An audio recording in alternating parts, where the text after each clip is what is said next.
Tony چڑیا بہت غریب تھی، لیکن اس کی بیٹی سنہری بہت پیاری تھی۔ سنہری نے اپنی ماں سے کہا، ماں میں باہر کھیلنے جانا چاہتی ہوں، میں چلی جاؤں، میرے دوست میرا انتظار کر رہے ہیں۔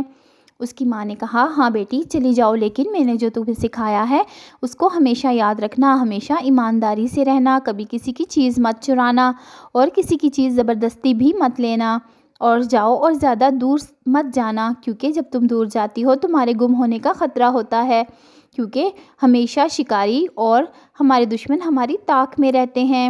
سنہری نے کہا، ماما آپ فکر ہی نہ کریں، میں تو آپ کی ہر بات مانتی ہوں۔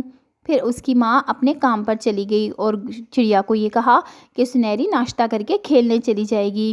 سنہری نے ناشتہ کیا اور کھیلنے چلی گئی اپنے دوستوں کے ساتھ، جہاں اس کے دوست ہریالی طوطا اور بنٹی کبوتر کا بیٹا اور راجو کوا اس کا انتظار کر رہے تھے۔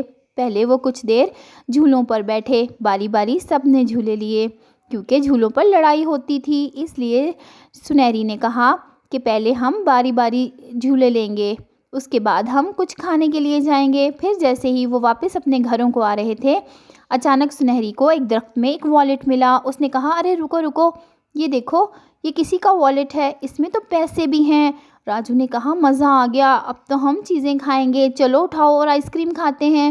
لیکن سنہری نے کہا، بری بات، یہ کسی کے پیسے ہیں، پہلے ہمیں اس کے مالک کو ڈھونڈنا ہوگا، اور یہ کسی کے پیسے ہیں، ہمارے نہیں ہیں، کسی کی گری ہوئی چیز کو اپنا نہیں بنانا چاہیے۔ پھر وہ اس والیٹ کو اپنے گھر لے آئی اور سوچنے لگی تھوڑی دیر کے لیے، تو اس کے دل میں بھی آیا کہ مجھے تو چابی والی کار بہت اچھی لگتی ہے، میں وہ گاڑی لے لیتی ہوں ان پیسوں سے۔ لیکن پھر اس کے ذہن میں آیا کہ نہیں، میری مما نے تو مجھے سکھایا ہے کبھی کسی کی چیز کو اپنے مت بناؤ۔ پھر اس کی ماں بھی آ گئی۔ ٹونی نے کہا، ارے سنہری، یہ پیسے کہاں سے آئے؟ سنہری نے کہا، مما یہ مجھے والیٹ ملا ہے درختوں میں سے، کسی پنچھی کا گر گیا ہوگا۔ تو اس کی ماں نے کہا، ہاں بیٹا تم نے بہت اچھا کیا، اب ہم اس کے مالک کو ڈھونڈیں گے۔ سنہری نے کہا، مما وہ کیسے؟ تو چڑیا نے کہا، ارے دیکھتے ہیں اس کے اندر کوئی اتا پتا تو ہوگا۔ پھر ٹونی نے دیکھا تو اس کے اندر ایک فون نمبر تھا، وہ لے کر بنٹی کبوتر کی دکان پر آئے اور کہا، بنٹی اس نمبر پر کال ملا دو۔ پھر بنٹی نے ان کو کال ملا دی۔ ٹونی نے جب فون اٹھایا تو دوسری طرف سے طوطوں کا ایک جوڑا تھا۔ ٹونی نے کہا، کیا آپ کی کوئی چیز گم ہوئی ہے؟ تو دوسری طرف جو کہ طوطے تھے انہوں نے کہا، ہاں ہاں ہمارا والیٹ گم ہوا ہے، اور اس میں ہمارے 20 لاکھ روپے بھی تھے۔ یہ مینو چڑیا تھی اور ہریالی طوطا اس کا شوہر تھا۔ مینو نے کہا، کیا آپ کو ملا ہے میرا والیٹ؟ اور اگر آپ کو ملا ہے تو اس میں پیسے بھی ہوں گے۔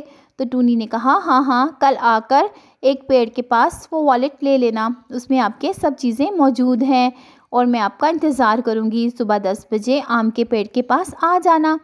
یہ کہہ کر ٹونی نے فون بند کر دیا، اور اس کو خوشی تھی کہ اس نے ان کے مالک کو ڈھونڈ لیا ہے۔ اور پھر اگلے دن، اور پیارے دوستو، آپ نے ابھی تک ہمارے چینل کو سبسکرائب نہیں کیا تو جلدی سے سبسکرائب کریں نا، مجھے بہت غصہ آتا ہے اور میں ناراض ہو جاتی ہوں جب آپ ہمارے چینل کو سبسکرائب نہیں کرتے اور ہماری ویڈیو کو بھی لائک نہیں کرتے۔ اتنی محنت سے آپ کے لیے ویڈیو بناتی ہوں، کیا آپ کو ذرا بھی ترس نہیں آتا؟ کتنا ٹائم لگتا ہے مجھے۔ اور پھر اگلے دن آم کے پیڑ پر 10 بجے مینو چڑیا اور ہریالی طوطا آ گئے۔ چڑیا نے کہا، یہ میری بیٹی ہے سنہری، اس کو آپ کا والیٹ ملا تھا، یہ لیجئے گن لیجئے، اس میں آپ کے پیسے ہیں۔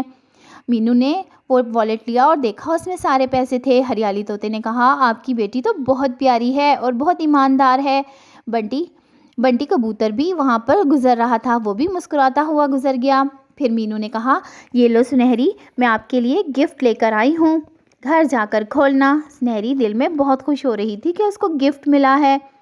چڑیا نے کہا، اس کی کیا ضرورت تھی، یہ تو آپ کی امانت تھی۔ لیکن مینو نے کہا، کوئی بات نہیں۔ اور پھر مینو اور طوطا اپنے گھر چلے گئے اور سنہری اور چڑیا اپنے گھر کی طرف آ گئے۔ گھر آ کر جب سنہری نے وہ ڈبہ کھولا تو اس میں چابی والی کار تھی۔ چڑیا بہت خوش ہوئی، اس کی تو خواہش پوری ہو گئی تھی۔ وہ اتنی خوش تھی کہ خوشی کے مارے اچھل رہی تھی۔ اس نے کہا، مما میں نے تو یہی سوچا تھا کہ ایسی ہی کار لوں گی، اب دیکھیں مجھے ایسی کار مل گئی۔ تو چڑیا نے کہا، سنہری یہ ایمانداری کا نتیجہ ہے، یہ تمہاری ایمانداری کا انعام ہے، جب ہم ہونیسٹلی کسی سے چلتے ہیں تو ہمیں ایسے ہی انعام ملتے ہیں، ہمیشہ ایسے ہی رہنا زندگی میں۔ سنہری نے کہا، جی ماما، میں ہمیشہ ایسے ہی اچھی باتیں کروں گی۔ تو پیارے بچوں، یہ تھی ایک پیاری سی کہانی۔ اگر آپ کو یہ کہانی ذرا سی بھی اچھی لگی تو ابھی ہمارے چینل کو سبسکرائب کر لیں اور ہماری ویڈیو کو بھی لائک کر دیں، تاکہ یہ سب آپ کے دوست بن جائیں اور ایسی پیاری سی کار آپ کو بھی مل جائے۔